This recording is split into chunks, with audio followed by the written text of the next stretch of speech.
નમસ્કાર મિત્રો, સ્વાગત છે તમારા બધાનું ચેપ્ટર 3 કંપનીની સ્થાપના વિધિ ધોરણ 11 એસપીસીસી અંદર. તો ત્રીજા ચેપ્ટરની આપણે શરૂઆત કરવી. એકદમ નાનો એવો પાર્ટ છે. કઈ રીતે તમે કંપની સ્થાપો હો, કંપનીમાં કયા કયા લોકોની જરૂર પડે છે તે બધી માહિતી આની અંદર છે, અને કેવી રીતે કંપની સ્થાપવી હોય તો કયા કયા પગલાં ભરવા તે પણ આ પાઠમાં જણાવેલું છે. તો ચાલો શરૂઆત કરવી. બરાબર, પહેલાં દર વખતેની જેમ આપણે પ્રસ્તાવનાથી શરૂઆત કરશું. તો જોવી તો કે વાણિજ્ય વ્યવસ્થા સ્વરૂપમાં વિશાળ વેપાર માટે કંપની સ્વરૂપ ખૂબ જ અનુકૂળ વ્યવસ્થા છે. જો વાણિજ્ય વ્યવસ્થા સ્વરૂપમાં એટલે કે ધંધાના સ્વરૂપમાં વિશાળ વેપાર માટે કંપની સ્વરૂપ ખૂબ જ અનુકૂળ વ્યવસ્થા છે, કેમ કે નાના મોટા ધંધા નથી, આપણે તો મોટી જબર કંપની ખોલવાની છે. પછી કીધું કે કંપની કૃત્રિમ વ્યક્તિત્વ ધરાવે છે. કૃત્રિમ વ્યક્તિત્વ ધરાવે એટલે કે કંપનીનું પોતાનું ખુદનું અસ્તિત્વ હોતું નથી. કંપની કોઈ વ્યક્તિ દ્વારા કાં તો ભાગીદારી પેઢી કોને કહેવાય?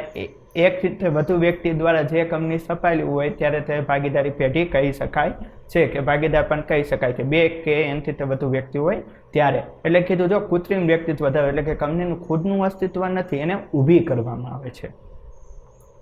તેનું કાયદાકીય વ્યક્તિત્વ આપોઆપ અસ્તિત્વમાં આવતું નથી. જો કાયદાકીય વ્યક્તિત્વ આપોઆપ ન આવે એની માટે નોંધણી કરાવવી પડે, રજિસ્ટ્રેશન કરાવવું પડે. બરાબર, નોંધણી રજિસ્ટ્રેશન એક જ થાય, પણ બંને વસ્તુ કરો ત્યારે આ કંપનીની સ્થાપના થાય છે, કે પોતાની રીતે નથી, કોઈ વ્યક્તિ દ્વારા સ્થાપવામાં આવે છે.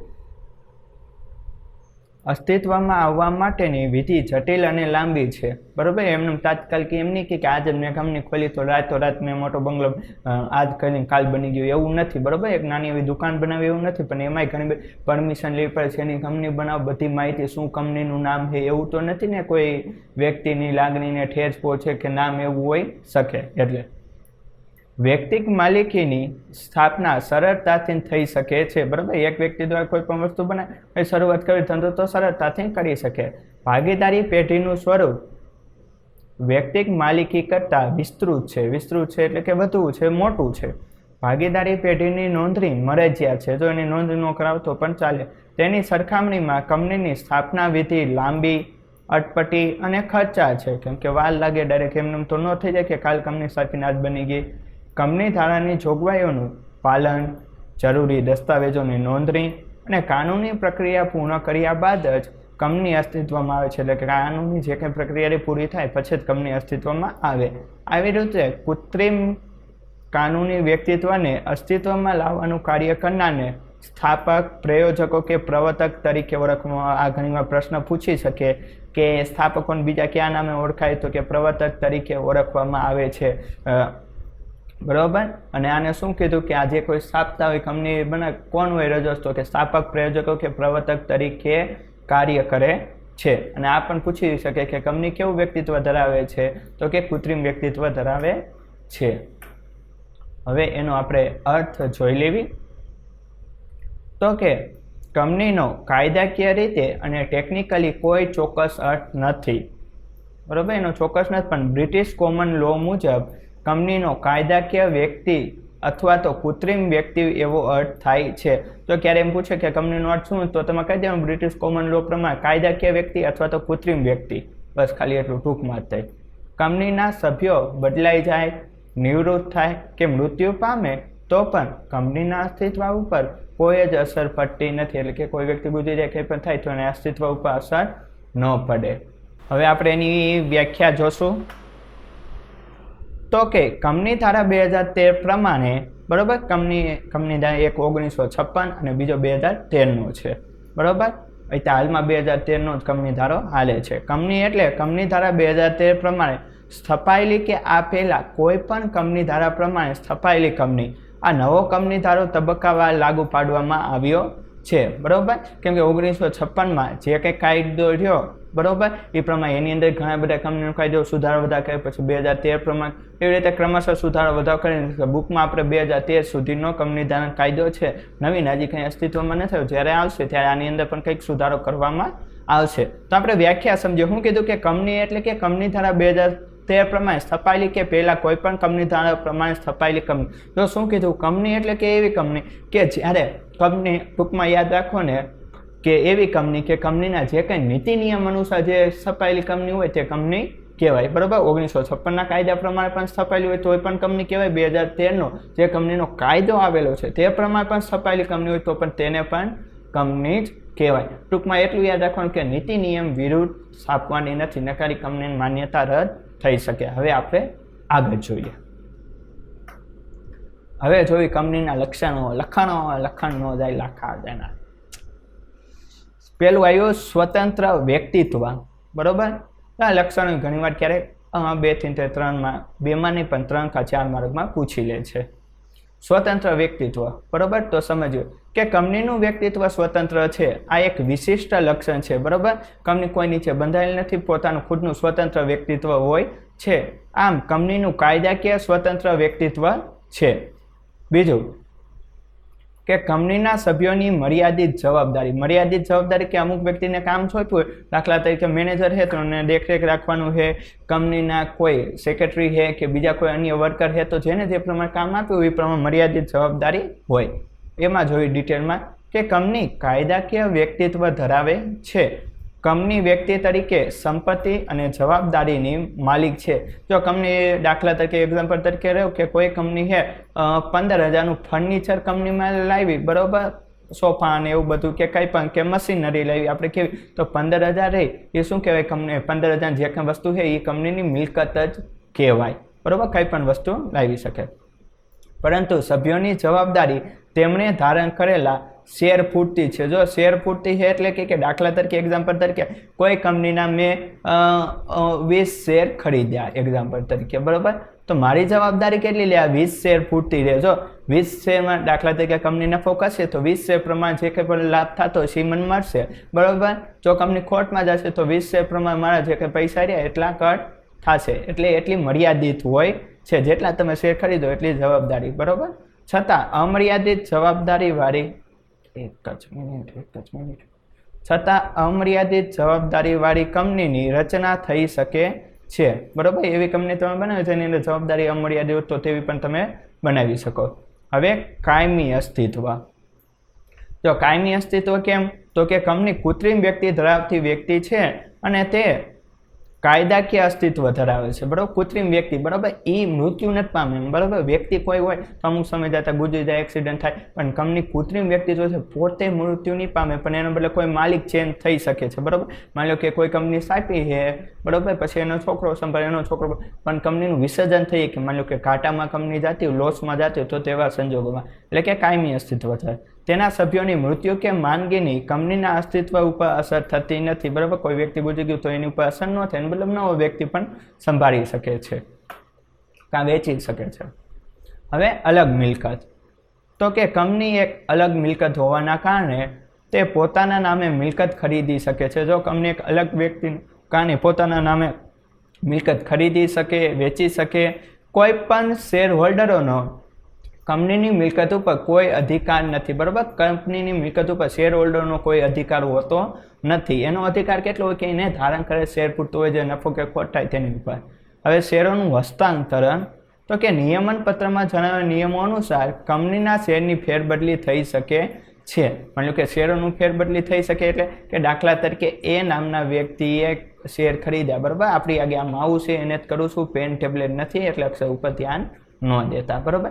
એ નામના વ્યક્તિ હે બી નામના વ્યક્તિને શેર વેચ્યા, તો દાખલા તરીકે આને 50ના શેર ખરીદ્યા હતા, પછી ભાવ વધતા 60 થઈ ગયા તો આને 60માં વેચ્યા, 60 તો 10 રૂપિયાનો જે ફાયદો થાય એ આ શેર લેવેચનો ફાયદો થઈ શકે છે. એટલે કે શેર ફેરબદલી તમે કરી શકો છો. એમાં લાંબા ગાળે ફાયદો પણ થાય ને ક્યાંય નુકસાન પણ જાય, કારણ એને જ કહેતા શેર માર્કેટમાં આવી જાય એ આમ આવી જાય. અહીંયા લગીને જોતા હોય તો કોમેન્ટ કરી નાખજો. કંપની દાવો કરી શકે, કંપની ઉપર દાવો થઈ શકે. જો કંપની કોઈ બીજી કંપની ઉપર દાવો કરી શકે, કાં તો કોઈ વ્યક્તિ ઉપર દાવો કરી, કાં તો કંપની ઉપર પણ દાવો થઈ શકે. એક્ઝામ્પલ આપું કે દાખલા તરીકે બાલાજી વેફરનું, બાલાજી વાળાનું જવા દે, વળી પા કહે છે કે અમારું કહે છે. એક્ઝામ્પલ તરીકે કોઈ વસ્તુ આપણે ખરીદી ને એની અંદર કંઈ બીજી કંઈ વસ્તુ મળી, દાખલા તરીકે કે એક્ઝામ્પલ તરીકે કોઈ પેકેટ તમે લીધું, બરોબર, કંઈક નાસ્તો લીધો અને એની અંદર કંઈ બીજી કંઈ વસ્તુ પડેલી નીકળી કે એવું કંઈ નીકળ્યું કે ખરાબ થયેલી નીકળી, તો જે એ કંપની વસ્તુ ઉત્પાદન કરે તો તેની ઉપર તમે કાયદેસરનો દાવો કરી શકો છો, બરોબર. એટલે કે કેસ પણ તમે કરી શકો, જીતી જાઓ તો તમને ફાયદો પણ થાય, નાણાં મળે અને ક્યારેક જાય હતા આપણા.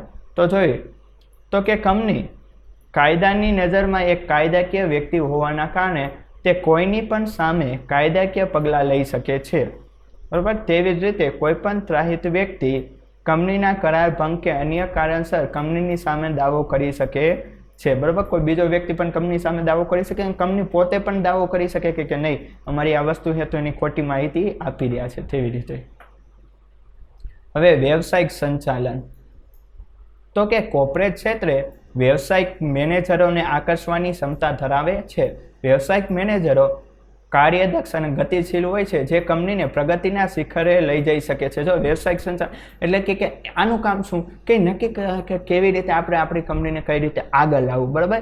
ગયા વર્ષે 5 કરોડનો નફો થયો હતો તો આ વખતે 7 કરોડનો કઈ રીતે નફો કરવો, એવી રીતે એવું શું ઇમ્પ્રૂવ કરવું કે આપણે આગળ ફાયદો થાય, બરાબર, પ્રગતિ ઉપર જાય. તો એ કામકાજ કોનું? વ્યવસાયિક સંચાલક. હવે આવ્યું નાણાકીય વ્યવસ્થા, કે કંપની શેર કે ડિબેન્ચર દ્વારા એકઠી કરેલ મૂડીથી ધંધાની શરૂઆત કરે. શેર કે ડિબેન્ચર, જો ડિબેન્ચર એટલે કે ઉછીની મૂડી કહેવાય, કાં દેવું પણ તમે કહી શકો, બરોબર. એ પણ આપણે આગળ સમજ્યા હતા. ધંધાની શરૂઆત કરી શકે છે ગમે નાણાં ભેગા કરીને. હવે કંપનીની સ્થાપના વિધિ, કે કઈ રીતે સ્થાપના વિધિ થાય, તો પેલું જોયું કે કંપનીની સ્થાપના કરવામાં ઘણી બધી કાયદાકીય જોગવાઈઓનું પાલન કરવું પડે છે. સ્થાપના વિધિ જટિલ અને ખર્ચા છે, બરાબર. કંપની સ્થાપવી હોય તો જટિલ છે અને ખર્ચા છે, કેમ કે ઘણી બધી પરમિશન લેવી પડે પછી થાય.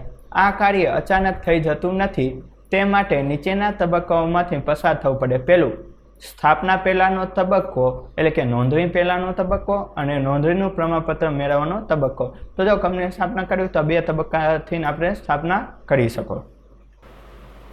તો હવે જોઈએ કે સ્થાપના પહેલાંનો તબક્કો એટલે કે નોંધણી પહેલાંનો તબક્કો. આ મારો એડિટરને દો ને ગુલાબી કલર વધુ પસંદ, એટલે કેક આછો ગુલાબી કલર નાખી દે. BTS વાળાનો ફેન છે.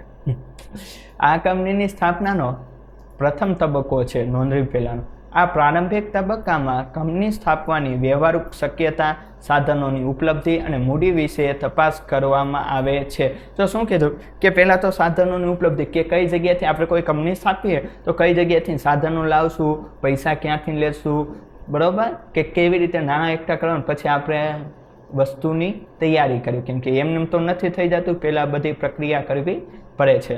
આમ કંપનીની સ્થાપના નીચેના તબક્કામાંથી પસાર થાય. પહેલું, ધંધાની સ્થાપનાનો વિચાર. જો પહેલાં વિચાર આવ્યો, જેમ કેમ BAમાં આવે આયોજન, વ્યવસ્થા, તંત્ર, દોરવણી, અંકુશ, એવી રીતે આની અંદર પહેલાં જો ધંધાનો વિચાર આવવો જોઈએ ને કે આપણે કેવો ધંધો કરવો, અને વિચાર આવે પછી નક્કી કરવું કે આગળ આપણે કઈ રીતે આગળ વધવું. તો ધંધાની સ્થાપનાનો વિચાર, તો પહેલું, કંપની સ્વરૂપમાં ધંધાની સ્થાપના અંગેનો ખ્યાલ એક વ્યક્તિ કે વ્યક્તિના સમૂહને ઉદ્ભવે. જો શું કીધું કે વિચાર કાં તો એક વ્યક્તિને આવે કાં તો આખું સમૂહને એટલે કે જૂથને પણ આવી શકે, કે એવું નક્કી કરે ને કે આપણે 2 જણા કે 5 જણા સાથે મળીને એક આ ધંધો શરૂઆત કર્યો હોય તો સ્ટાર્ટઅપ કર્યું હોય તો અત્યારની ભાષામાં આ ખ્યાલ ધંધાની સ્થાપના તરફ દોડી જાય છે. એટલે કે ધંધો સ્થાપકના આ બીજરોપણને તેની કલ્પના શક્તિ અને સજગતા પહોંચે છે, બરાબર. બીજું નાનું કર્યું તો વિચાર કે આ ધંધો આવી રીતે કર્યો તો હાલશે કે નહીં, કઈ વસ્તુની આની અંદર જરૂર પડે, બધી માહિતી આ વિચારે પછી એ શરૂઆત કરે છે.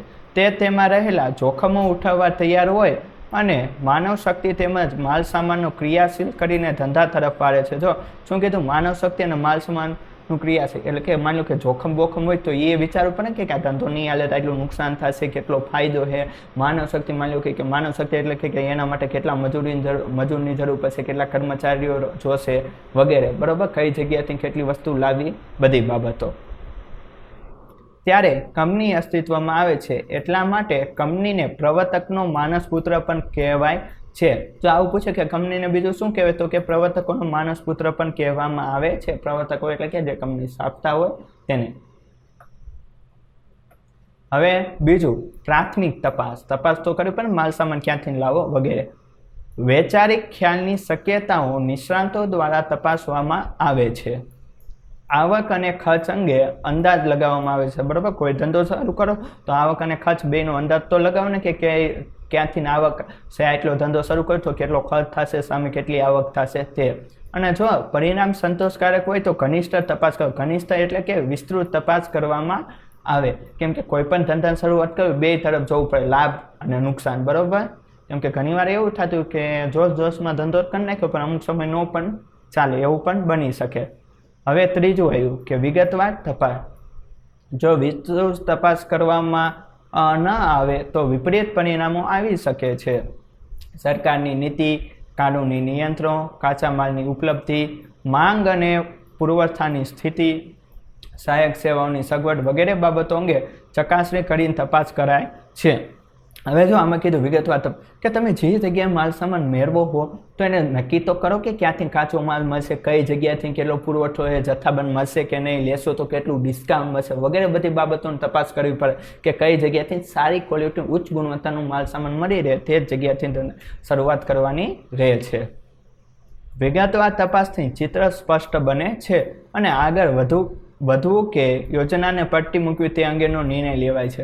તો અહીંથી ખબર પડી જાય કે ના આ ધંધામાં એટલો ખર્ચો આ છે તો આગળ વધવું કે નહીં કે રહેવા દેવું જોઈએ, તો એ અહીંથી આપણને ખબર પડી જાય વિગતવાર તપાસમાં.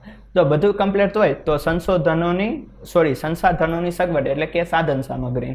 તો કે પ્રોજેક્ટને આગળ ધપાવવાનો નિર્ણય લેવામાં આવ્યો ત્યારે જરૂરી સંસાધનો, જેમ કે પ્રોજેક્ટ એટલે કે જે વસ્તુ તમે સ્થાપવા માંગો છો તેની વાત કરી, જેમ કે મશીનરી, સાધનો, જમીન વગેરેની વ્યવસ્થા કરવા પત્રવ્યવહાર, કરાર અને અન્ય જરૂરી વિધિઓ કરવામાં આવે છે. જો શું કીધું કે કોઈ પણ મશીનરી સાધનો જોઈએ તો પહેલાં જમીનને બધું નક્કી કરવું કે કઈ જગ્યાએ ધંધો શરૂ કરવો, એવી જગ્યાએ ધંધો શરૂ કરવો છે રોડની નજીક હોય તો માલ સામાન ઇમ્પોર્ટ એક્સપોર્ટ કરવામાં પણ સહેલાઈ રહે, બરાબર, લોકોને આવવા જવામાં પણ મદદરૂપ થાય વગેરે એવું બધું જોવું જોઈએ. પછી કીધું નાણાકીય વ્યવસ્થા. તો કે જે સાધનો કે મિલકતો ખરીદવા માટે અન્ય સ્થાપના અંગેના જરૂરી ખર્ચાઓ આવશ્યક બનશે તે અંગે નાણાકીય બાબતોની વિચારણા હાથ ધરાય છે. કે જો માલ સામાન લેવો તો બાકીમાં લેશું કે રોકડા, અને રોકડા લેવો તો કેટલા પૈસા આપવાના થશે અને બાકી ક્યાં સુધી આપશે, એ બધી માહિતી આપણે મેળવવી પડે છે. હવે આગળ જોઈએ. હવે નોંધણીનો તબક્કો, બરોબર, ઓલા તબક્કા પૂરા થઈ ગયા તો 6 તબક્કા ઘણીવાર પૂછાઈ જાય. હવે નોંધણીનો જોઈએ કે નોંધણી પૂર્વનો તબક્કો પૂર્ણ થયા બાદ સ્થાપનાનો તબક્કો શરૂ થાય છે, જેમાં કંપનીનું નોંધણીનું પ્રમાણપત્ર મેળવ્યા અંગે જરૂરી કાર્યવાહી કરવી પડે છે. જો ઓલો તબક્કો થાય પછી નોંધણીનું પ્રમાણપત્ર શરૂ થાય છે. ખાનગી કંપનીમાં મર્યાદિત સભ્ય સંખ્યા તેમજ શેરની ફેરબદલી નિયંત્રિત હોય છે. નોંધણીનું પ્રમાણપત્ર મેળવ્યા બાદ કંપની ધંધો શરૂ કરી શકે છે. હવે કીધું કે ખાનગી કંપની હોય કે જાહેર કંપનીઓ બંને પ્રકારની કંપની માટે નોંધણીનું પ્રમાણપત્ર મેળવવું અનિવાર્ય છે. તે માટે નીચેના દસ્તાવેજો રજૂ કરવા પડે. તો હું કીધું કે ખાનગી હોય કે જાહેર કંપનીઓ નોંધણી કરાવવી પડે, આપણી અંગ્રેજીમાં કીધું તો રજિસ્ટ્રેશન કરાવવું પડે, ત્યાં સુધીની કંપની ન ચલાવી શકે. તો પરમિશન મળે તો પછી એ આગળ જોઈએ. પેલું આવેદનપત્ર.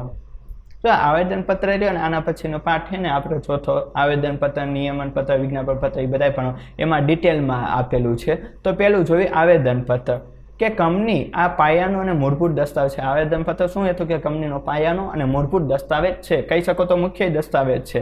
આ દસ્તાવેજમાં જે કલમો હોય છે તેના આધારે કંપનીનું ધ્યેય અને કાર્યક્ષેત્ર નક્કી થાય. તો એની અંદર જે કંઈ કલમોની બધું રહ્યું તો એના આધારે ધ્યેય અને કાર્યક્ષેત્ર નક્કી થાય છે. ટૂંકમાં એટલું યાદ રાખો ને કે કોઈ પણ કંપનીની સ્થાપના કરો તો આવેદનપત્રમાં જે કંઈ કલમો હોય કે જે નીતિ નિયમો તેના આધારે સ્થાપના કરવામાં આવે છે. આ દસ્તાવેજમાં કંપનીનું નામ, બરોબર, કે કંપનીનું નામ શું તો કે એબીસી, ધ્યેય, કયો ધ્યેય છે, મૂડી કેટલી છે, સભ્યોની જવાબદારી શું છે, રજિસ્ટર ઓફિસ કઈ જગ્યાએ દર્શાવવામાં આવે છે. આ દસ્તાવેજ ત્રાહિત પક્ષ અને કંપની વચ્ચેનો સંબંધ નક્કી કરે છે. ટૂંકમાં ખબર તો હોય છે કે કંપની ક્યાં છે, શું કરે છે વગેરે. કોઈ પણ કંપની માટે આવેદનપત્ર એ પાયાની અને અગત્યની પ્રાથમિક જરૂરિયાત છે.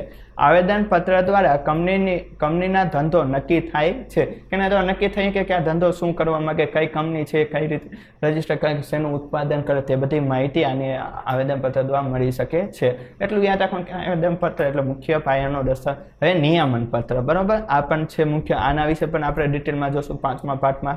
તો કે નિયમનપત્ર એ કંપનીનો આંતરિક વહીવટ અને ધારાધોરણો દર્શાવતો દસ્તાવેજ છે. આવેદનપત્રમાં કંપનીનું જે ધ્યેય નક્કી થયું છે તેને સાકાર કરવા કંપનીમાં નીતિ નિયમો આમાં નક્કી કરવામાં આવે છે. જો આ નિયમનપત્ર કેને લાગુ પડે કે કંપનીના જે નિયમ હોય તે નિયમનપત્રને આધીન હોય છે, બરોબર. એની અંદર પણ નિયમ અલગ અલગ કંપનીના અલગ અલગ નિયમ હોય. ફરી આપણે સમજ્યું કે નિયમનપત્ર એ કંપનીનો આંતરિક વહીવટ અને ધારાધોરણો દર્શાવતો દસ્તાવેજ. આંતરિક વહીવટ એટલે કે રોજબરોજના આંદોલન વહીવટ થતા તે, બરોબર. આવેદનપત્રમાં કંપનીનું ધ્યેય નક્કી થયું છે અને તેને સાકાર કરવા કંપનીના નીતિ નિયમો આમાં નક્કી કરવામાં આવે છે. આવેદનપત્રમાં ધ્યેય નક્કી થાય અને કઈ રીતે પાલન કરવું એ નિયમનપત્ર અંદર હોય છે. હવે કીધું સંચાલકોની યાદી. તો કે કંપનીના સંચાલક તરીકે જે વ્યક્તિઓ કાર્ય કરવાની છે તેમના નામ, સરનામા, ધંધો, ઉંમર, રાષ્ટ્રીયતા એટલે કે ભારતીય છે, વિદેશી છે, NRI છે, નોન રેસિડેન્ટ વગેરે, બરોબર, વગેરે દર્શાવીને તેમના નામોની યાદી કંપની રજિસ્ટર સમક્ષ મૂકવામાં આવે છે. નિયત કરવામાં આવે તેવી કંપનીમાં સંચાલકોમાં ઓછામાં ઓછી એક મહિલા સંચાલક હોવી જરૂરી છે. તો શું કીધું કે સંચાલકમાં એક મહિલા સંચાલક હોવી જરૂરી. આ ક્યારેક વિકલ્પ કાંઈ એક માર્ગમાં પૂછી શકે છે કે સંચાલકો મંડળમાં ઓછામાં ઓછી કેટલી મહિલા સંચાલક હોવી જોઈએ, તો કે એક, બરોબર. આ તમને યાદ રહી જશે. હવે આવ્યું સંચાલકોની લેખિત સંમતિ અને સોગંદનામું. દરેક સંચાલકે રજિસ્ટ્રારને સંચાલક તરીકેની જવાબદારી સ્વેચ્છાએ સ્વીકારે છે તેવી લેખિત સંમતિ આપવી પડે. તે ઉપરાંત ભરણું ભરનાર અને ભરણું ભરનાર એટલે કે જે રકમ આવતી હોય તે ભરનાર અને પ્રથમ સંચાલક રજિસ્ટ્રાર સમક્ષ નીચેની બાબતો અંગે સોગંદનામું રજૂ કરવું. પહેલું કે તે કોઈ પણ ગુના માટે ગુનેગાર નથી, બરોબર, એને ભૂતકાળમાં કોઈ ગુનો કે એવું નથી કરેલ. તે કોઈ પણ છેતરપિંડી કે ગેરરીતિ માટે ગુનેગાર થયેલ નથી, બરોબર, ભૂતકાળમાં એવું કંઈ નથી કર્યું કે કોઈ છેતરપિંડી કે કોઈના પૈસા એકઠા કરી લીધા હોય એવું બધું. રજિસ્ટ્રાર સમક્ષ જે માહિતી આપવામાં આવી છે તે સાચી અને પૂર્ણ છે. જે કંઈ માહિતી આપી તે સાચી અને પૂર્ણ હોવી જોઈએ. હવે જોવી નિવેદન. કંપનીની સ્થાપના માટે કાયદાની સૂચિત એવી તમામ જોગવાઈઓનું પાલન કરવામાં આવ્યું છે તેમ દર્શાવતું નિવેદન કંપની રજિસ્ટર સમક્ષ નોંધાવવું પડે છે. તો જણાવવું પડે કે નિવેદનમાં શું હોય, તો કે કંપની દ્વારા જે કંઈ નિર્ણય લેવામાં આવે કે કંઈ પણ અમે આ જે કંઈ માહિતી આપેલી છે એ સાચી છે તે પ્રકારનું એક નિવેદન હોય. ઉપર એમાં લખેલું, નીચે સાઇન કરેલી હોય કે આ માહિતી બધી સાચી છે અને જો કંઈ આમાં ખોટું રહે તો કોઈ પણ સજા થાય તો હું સ્વીકારવા તૈયાર છું એમ. આ નિવેદન છાપેલું હોવું જોઈએ જેમાં એડવોકેટ એટલે કે વકીલ, charter accountant, CA, cost account અથવા તો કંપની સેક્રેટરીમાંથી જે આ કંપનીની સ્થાપના વિધિમાં સંકળાયેલ હોય તેને સહી કરવી પડે છે. જો આ 3-4 નામ કીધા, એડવોકેટ છે, વકીલ છે, ચાર્ટર એકાઉન્ટર છે, કોસ્ટ એકાઉન્ટ છે કે કંપની સેક્રેટરી, આમાંથી જે વ્યક્તિ જે કંપની સ્થાપના સમય છે હાજર હોય તો તેની સહી લેવી પડે છે. કંપનીના નિયમન પત્રમાં જે સંચાલક, મેનેજર કે સેક્રેટરી તરીકે જેનું નામ હોય તેને સહી કરવી પડે છે કે એ નિવેદનમાં એ વ્યક્તિએ તેને સહી કરવી પડે. હવે જોવી અન્ય કંપનીમાં હિત અંગેનું જાહેરાત. અન્ય કંપનીમાં હિત અંગેનું જાહેરાત કે દાખલા તરીકે કોઈ સંચાલક છે કે કોઈ વ્યક્તિ બીજી કંપનીમાં કામ કરે છે અને આ કંપનીમાં કામ કરે તો એ જણાવવું જોઈએ કે કંપનીના સંચાલકો, મેનેજર, સેક્રેટરી કે ભરણું ભરનાર જો બીજી કંપની સાથે સંકળાયેલ હોય અને તેમાં તેમનું હિત હોય તો તે અંગે માહિતી આપવી પડે, બરોબર. અને બીજી કંપની સાથે જોડાવે તો તે પણ જાણવું જોઈએ કે ના, તો હું આ ABC કંપનીમાં પણ કામ કરું છું અને સાથે રહ્યું XYZ પણ કંપનીમાં હું કામ કરી રહ્યો છું તો પણ તે પણ એને જણાવવું જોઈએ જેથી કરીને આગળ જતા કોઈ પણ પ્રશ્ન ન ઉદ્ભવે. હવે આગળ જોવી નોંધણીનું પ્રમાણપત્ર. તો કે ઉપરના દસ્તાવેજો સાથે જરૂરી ફી ભરવામાં આવે છે. કંપની રજિસ્ટ્રારને ચકાસણી કર્યા બાદ જો સંતોષકારક લાગે તો તેની નોંધણી કંપનીઓના ચોપડામાં કરે છે. જો પછી આ બધી વિગતો આપીને પછી એને યોગ્ય લાગશે તો નોંધણી કરશે.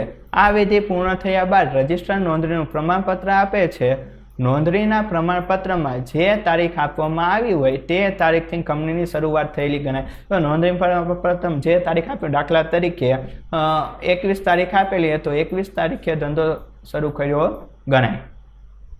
કંપની રજિસ્ટ્રાર કંપની નોંધણી પ્રમાણપત્ર આપવાની સાથે કંપનીનો ઓળખ નંબર એટલે કે કોર્પોરેટ આઈડેન્ટિટી નંબર ફાળવે છે.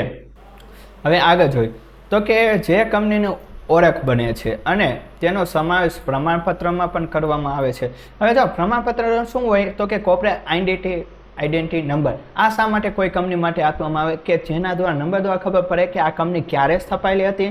અને ઘણીવાર એવું થતું ને કે અમુક કંપની બંધ થઈ ગયું તોય પણ એમને નામ ચાલતા હોય છે, એવું પણ બની શકે. તો આ નંબર દ્વારા ખબર પડી શકે છે.